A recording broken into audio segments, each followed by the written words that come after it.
नमस्कार, आप देख रहे हैं फ्रंट पोस्ट और मैं हूं आपके साथ अमर बुंदेला। हम बात कर रहे हैं 24 वर्षीय सरपंच उम्मीदवार प्रत्याशी सदफ खान की।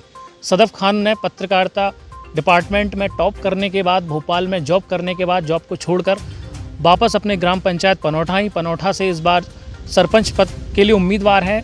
तो क्या है उनकी घोषणाएँ, क्या है उनके चुनाव के वादे और किस तरीके का जन समर्थन उनको मिल रहा है, हम आपको बताते हैं आज के इस कार्यक्रम में और मिलाते हैं आपको सदफ खान से।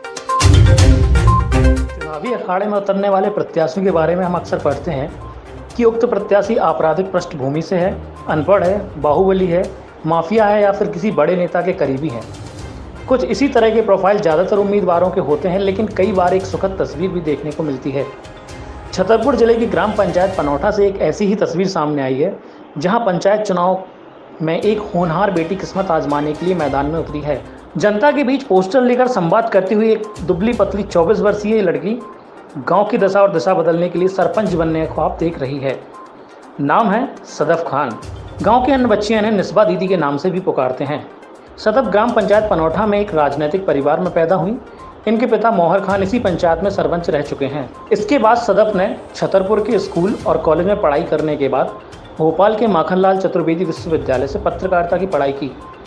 पढ़ाई भी ऐसी की कि अपने डिपार्टमेंट में टॉप किया और विश्वविद्यालय में दूसरा स्थान हासिल किया। कोरोना के दौरान गांव के लोगों की मदद के लिए भोपाल से काम छोड़कर सदफ अपने घर लौट आईं। अब वे पिता की विरासत को संभालने के लिए चुनावी मैदान में हैं।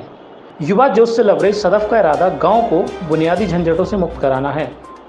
बहुत बढ़िया उम्मीद है जी, अच्छी बात है। देखो जो इतना आगे बढ़ाने की कोशिश इतना नया बच्चा कर रहा तो बहुत अच्छी बात है। कोई बढ़ाने की तो पता होगा ही कि उनके बाप मताई ने क्या किया और हम आगे क्या बढ़ना चाहते हैं, कैसे बढ़ेंगे। अच्छा लग रहा है, बढ़िया है।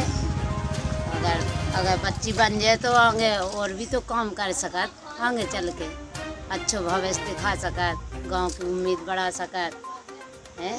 अब जैसे गांव में जाइए कि पानी की परेशानी है तो पानी की व्यवस्था बना है, बच्चन के लिए फ्री स्कूल खुला है।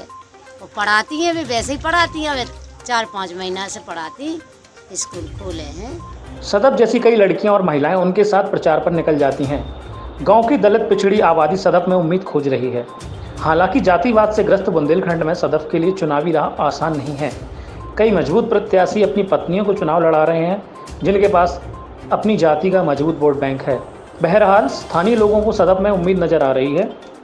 मैं अपने गांव से शुरू से ही जुड़ी हूं, लेकिन मैंने यहाँ के मुद्दे हमेशा से ही नोटिस किए हैं। लेकिन एक आम जन होने के नाते मैं बहुत ज़्यादा कुछ कर नहीं पा रही थी। लेकिन लॉकडाउन के दौरान जब लोगों को खाने पीने से लेकर रहने तक की अव्यवस्था हुई, लोगों को पानी यहाँ पर 200 रुपये का ख़रीदना पड़ा, और जो कि आज भी ख़रीद रहे हैं।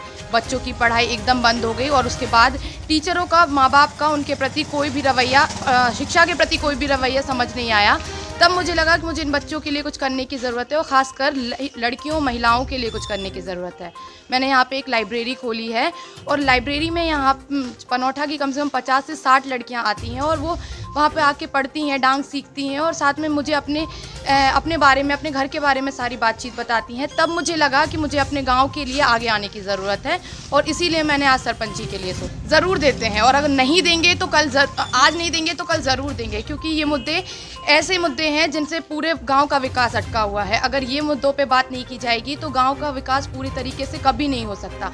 आज हमारे गांव की लड़कियां अगर आगे आके पढ़ेंगी नहीं, उनको व्यवस्थाएं नहीं मिलेंगी, हमारे गांव के बच्चे और युवाओं को कोई रोज़गार के साधन नहीं मिलेंगे, तो मुझे नहीं लगता किसी गाँव का विकास कभी पूरा हो सकता है। और ये मुद्दे समझने की ज़रूरत है और समझने के लिए हमें लोगों को जागरूक करना होगा और जागरूक करने के लिए हम युवा आगे आएंगे। मैं अपने स्तर पे अपनी बात करना चाहती हूँ कि जैसे कि आप बोल रहे हैं कि महिलाओं के फैसले अधिकतर पुरुष लेते हैं, ये बात सत्य है, क्योंकि पति ही उनका निवेदक होता है और पति ही उनका प्रधान बन जाता है। लेकिन मैं अपने केस में ये बताना चाहती हूँ कि आज यहाँ पे प्रचार से लेके हर एक व्यवस्था को मैं खुद देख रही हूँ। अपने प्रचार में गांव के बच्चों के साथ साथ पूरी लड़कियों को शामिल कर रही हूँ और मुझे उम्मीद है कि मैं जिस उम्मीद के साथ आज सरपंची का नामांकन भर चुकी हूँ उसको पूरा करूँगी और इस गाँव में एक लड़की के तौर पे बेहतर नेतृत्व करके दिखाऊं। छतरपुर जिले के ग्राम पनौठा में पंचायत का चुनाव 25 जून को होना है। आखिरी वक्त का प्रचार जारी है। 25 जून के बाद पता लगेगा कि सदफ जैसे नेताओं के लिए बुंदेलखंड की ग्रामीण राजनीति में कितनी जगह है। फ्रंट पोस्ट के लिए रामेश्वर पटेल और अमर बुंदेला की रिपोर्ट। तो ये था ग्राम पंचायत पनौठा का सर्वे। मिलते हैं हम आपसे अगले एपिसोड में किसी नए उम्मीदवार, नए प्रत्याशी के साथ, उनकी घोषणाओं के साथ। तब तक के लिए नमस्कार। जुड़े रहिए फ्रंट पोस्ट पर।